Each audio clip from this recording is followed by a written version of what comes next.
Hello everyone, welcome back to Real Life. I hope you're having a great day. It's always a pleasure to share a new episode with you. Before we start today's episode, a reminder that you have access to our easy-to-use episode map guide, which will link you to all 1,300 plus episodes around the globe.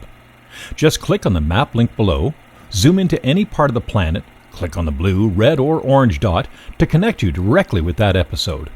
The episode title and details will appear on the left side. Click on the blue link and you're on to that vintage reel or video. You may want to zoom in closer as there may be more than one episode clustered together. And a special hello to everyone in Ashland, Kentucky. I hope to entertain you and pique your interest in obscure and fascinating vintage amateur footage from around the globe and over the past century. This reel was a little easier to research than most. We're in Ashland, Kentucky in July 1963. There's a bit of background detail that should prove interesting. This was a corporate event of some sort with a freelance cameraman brought on board to cover it. Video is, of course, commonplace today with smartphones and such. But 60 years ago, professional cinematographers and photographers were hired for these events. As most 16mm film cameras did not record sound, a soundman was employed only if it was deemed necessary, which was uncommon. Yes, the later CP16R news camera could record sound, but they were typically only used by TV stations and would not be in the industry until much later. Ashland was founded in 1924 as the Ashland Refining Company in Catlettsburg, Kentucky by Paul G. Blazer. In October 1923, J. Fred Miles of the Swiss Oil Company of Lexington, Kentucky, employed Paul G. Blazer and assigned him the task of locating, purchasing, and operating a refinery in northeastern Kentucky. Blazer selected a location on the banks of the Big Sandy River, approximately 2 miles south of the Ohio River, near the community of Leach Station. The site contained an existing refinery which had been in operation since 1916, 1 mile south of the city of Catlettsburg, was purchased by Blazer. The Catlettsburg site was advantageous due to its location near the Ohio River and offered an efficient means of transportation for the fledgling company. With funds supplied by Swiss Oil, Blazer arranged to buy, at a price of $212,500, the small, unprofitable 1,000-barrel-per-day refinery of Great Eastern Refining Company, which had been owned by coal operators in Huntington, West Virginia. With the purchase of the refinery came a small towboat and oil barge. By 1953, Ashland Oil and Refining Company had 3,518 miles of crude oil pipelines, 252 miles of product lines, 6 refineries processing an average of 124,000 barrels a day, operated 9 towboats on the inland waterways, and owned over 100 barges. Although still involved as chairman of Ashland's Finance Committee and Executive Committee, Blazer stepped down as chief executive officer in 1957.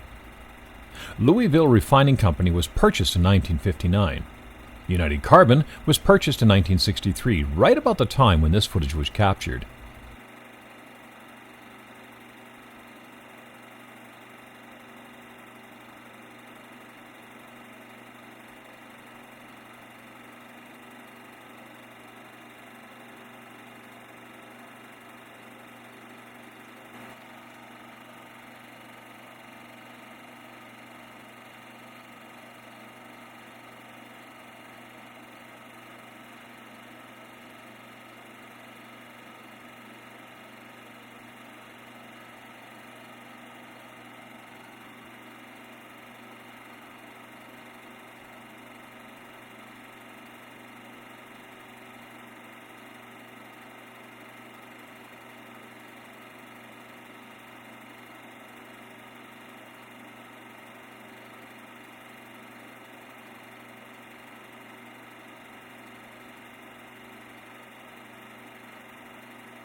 Don't forget to subscribe, as that's the only way you'll learn of the new episodes being released Fridays and Saturdays. Thank you for helping fill in the blanks on all these episodes. On occasions, I do make mistakes. I mispronounce locations and sometimes overlook some details. I very much appreciate the corrections you share on the comments section. Thanks for not being too hard on me. It's a delight seeing the collaboration among viewers. It's even more meaningful when I learn that a family member or friend is recognized, even 50 plus years later.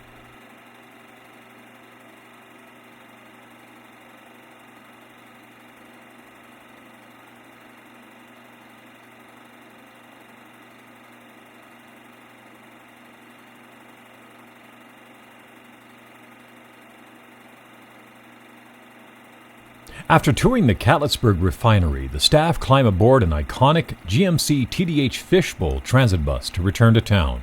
These buses were ubiquitous across North America in the 1960s, 70s, and 80s.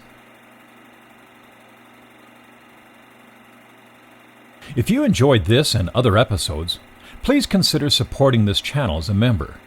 After sourcing a film, it takes between 8 and 16 hours to produce each episode, from digitizing, research, writing, voiceover, editing, and final output. Thank you to all my subscribers and members for making this channel a possibility.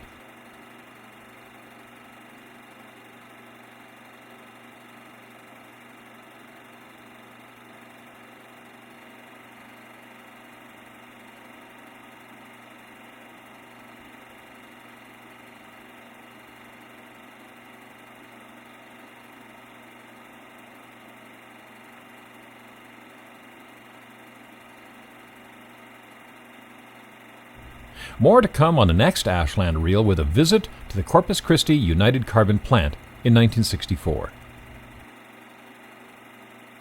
Thanks for watching. Have a great day. Be kind, and we'll see you next time on Real Life.